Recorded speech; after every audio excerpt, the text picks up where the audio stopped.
Hoy celebramos la fiesta de la dedicación de la Basílica de San Juan de Letrán. Y me gustaría hacer algunas reflexiones respecto a esta idea del templo y de la basílica. Vamos primero a recordar las palabras de la primera carta a los Corintios, cuando dice San Pablo: sois edificio de Dios. Pues la misa es ese proceso en el cual vamos a poner la Eucaristía dentro de ese edificio. Si cada uno de nosotros es como una pequeña capilla, una pequeña parte de la construcción, en mitad de nosotros ponemos la Eucaristía y la conservamos, la custodiamos después de recibirla, como no queriendo perderla, por lo menos recibirla bien, atenderla bien un tiempo. Sois edificio de Dios. Nos lo dice San Pablo en la primera carta a los Corintios, porque siempre nos fijamos en la carta a los Corintios mucho en los carismas, en lo extraordinario, pero no en este versículo. Después continúa diciendo San Pablo: conforme al don que Dios me ha dado. Yo, como hábil arquitecto, sigue hablando. Hay muchos dones que podemos recibir, pero el don más grande es el de la Eucaristía, que todos los que comulguéis lo vais a recibir. A veces tendemos a fijarnos mucho en otras cosas y a olvidarnos del don por antonomasia que nos hace el Padre y que nos trae el Espíritu Santo al mundo, que es el Hijo. Conforme al don que Dios me ha dado, somos edificio de Dios. Y dentro del edificio que es cada alma, formamos parte de otro edificio más grande, en una armonía grandiosa, pero cada uno de nosotros es como una casa, porque Jesús, cuando habla del espíritu impuro, dice: cuando un espíritu impuro sale de la casa, luego está usando esta comparación, el cuerpo como casa donde habita el alma, pues lo más grande que Dios puede poner dentro de la casa es la Eucaristía. Todos los que vamos a comulgar lo vamos a recibir. Nos podemos imaginar a nosotros mismos como una casa en cuyo centro se pone la forma y que probablemente se conserva mientras queramos no separarnos de ella, mientras no separemos nuestra mano de la mano de Jesús. Probablemente está allí su presencia, porque Él desea estar con nosotros. La misa se puede entender toda ella de esta manera, como que somos una casa y Dios pone la forma redonda pequeña de la comunión en el centro. La preparación para recibir eso. Imaginaos cuando aquí dice conforme al don que Dios me ha dado, dice San Pablo. Es un gran don, por ejemplo, recibir el episcopado, ser obispo, u otros dones. Pero el don más grande es la Eucaristía, Jesús mismo. En la medida en que uno lo custodie, de allí vienen otros dones de Dios, ordinarios. No hay que ambicionar lo extraordinario. Y dice San Pablo después, como conclusión de lo que he dicho, además viene perfecto lo que dice: ¿no sabéis que sois templo de Dios y que el Espíritu de Dios habita en vosotros? ¿No sabéis que sois templo de Dios? Esta misa la podemos entender de esta manera.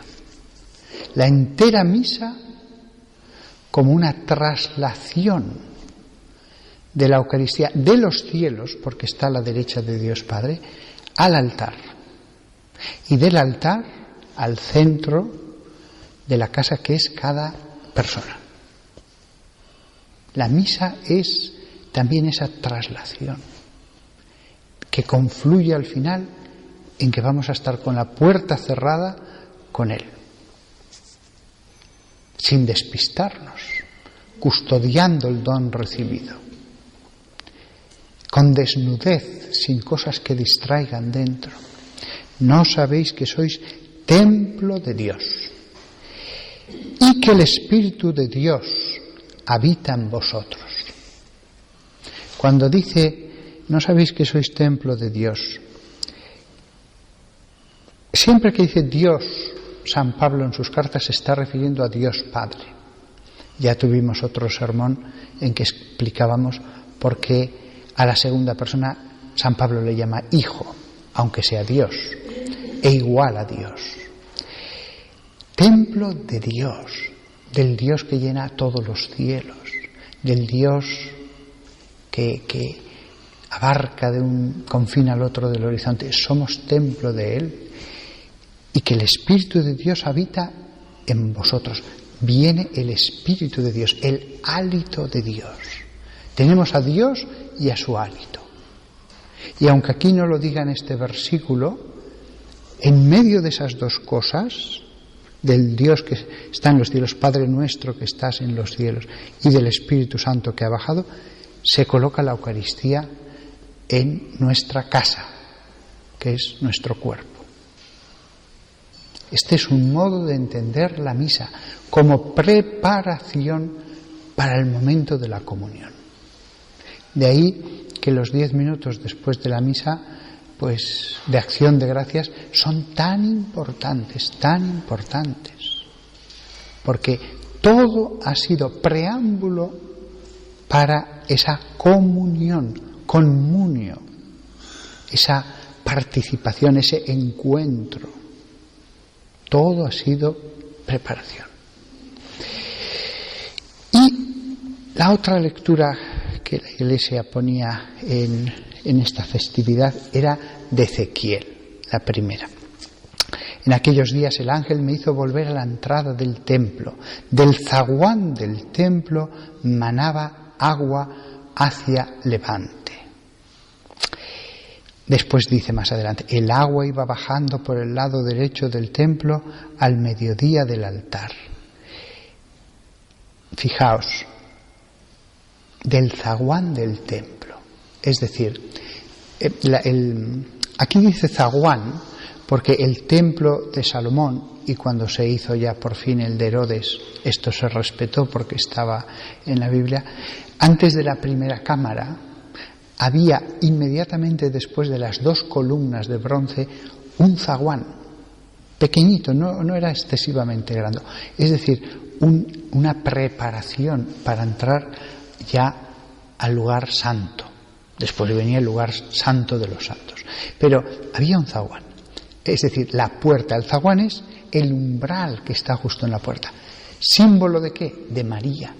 María es la puerta. Y el agua manaba de la puerta. Lo lógico sería pensar que manaba de lo más profundo del templo, pues Ezequiel dice manaba de la puerta. María. Esas aguas del templo. El agua iba bajando por el lado derecho del templo al mediodía del altar, es decir, al sur del altar. Jesús va al altar porque es donde se ofrece. Jesús, la corriente de agua viva que surge del Padre. Además, cuando dice el agua iba bajando por el lado derecho del templo, aquí todos los santos padres recordaron el agua que emanó del lado derecho de Jesús al ser traspasado por la lanza. Es Jesús el que está aquí representado. El agua que emana del templo y que está al sur del altar. Podemos imaginar la misa como un agua que surge del altar y que podemos beber. Agua pura, que da vida, que sacia la sed, que si no tendríamos de las cosas del mundo, aún así a veces tenemos sed, pero tendríamos más sed todavía. Si bebiéramos bien ese agua nos quitaría toda sed. Y este es un agua que, como dice Ezequiel un poco más adelante, cuando ese agua fluye hacia la comarca de Levante, es decir, de Oriente, bajarán, desembocarán en el mar de aguas salobres y lo sanearán. Las aguas de la misa sanean, purifican, perdonan, quitan lo malo que estaba estéril por la sal, y después todos los desembocan en el mar, los sanean, todos los seres vivos que vayan allí, donde desemboque la corriente, tendrán vida. Las aguas que salen del altar dan vida. Hay personas muertas a la vida del Espíritu, solo tienen una vida natural, corporal, para las cosas de este mundo que pasan, que se marchitan. Todas las cosas de este mundo se marchitan, sean negocios, sea la salud física, sean las aficiones que uno tenga, todo acaba marchitándose con el tiempo. Tendrán vida. Al desembocar allí estas aguas quedará saneado el mar. Tenemos que buscar ser saneados. Y habrá vida donde quiere que llegue la corriente. Aquí vamos a salir con vida, más vida dentro de nosotros. A la vera del río, en sus dos riberas, crecerán toda clase de frutales. No se marchitarán, sus hojas ni sus frutos acabarán. No se marchitarán. ¿Cuántas personas marchitas, incluso desde la juventud? Y sin embargo a veces personas aquí ancianas, llenas de vida y lozanía.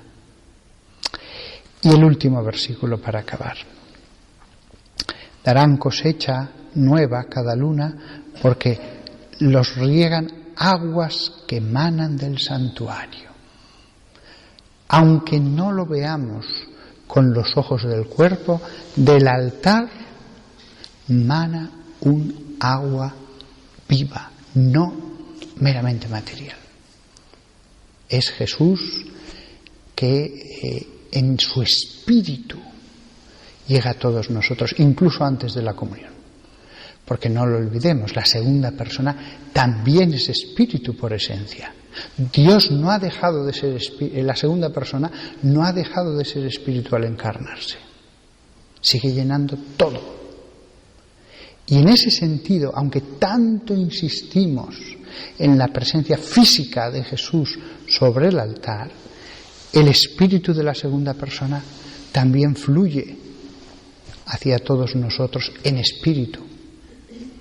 Ya solo por eso antes de la comunión somos saneados, vivificados.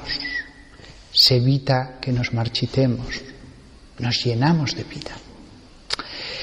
Pues nada más, que todos nosotros comprendamos qué gran cosa sucede allí donde hay un altar, allí donde se celebra esta actualización del sacrificio en el Calvario, que nos llena de vida, nos redime.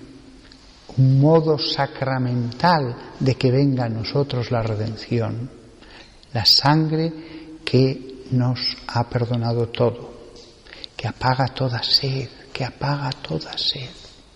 Los que están fuera de esta iglesia en una generación pagana no se benefician de eso. No les culpamos de nada. Si no tienen fe, porque nadie les ha sembrado la semilla, ¿qué culpa tienen? Muchas veces ninguna. Pero nosotros nos podemos beneficiar. Y yo veo los frutos verdaderos de esta agua que está aquí, manando continuamente.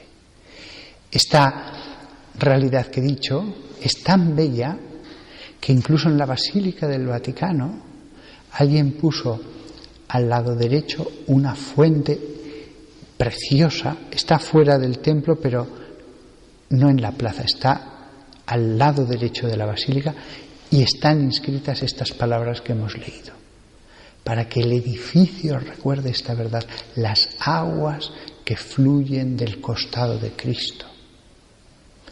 Verdad que incluso cada vez que se celebra la misa, el sacerdote coge un poquito de agua y la mezcla en el vino. ¡Qué gran verdad! Simbolizada en lo que vamos a probar aquí.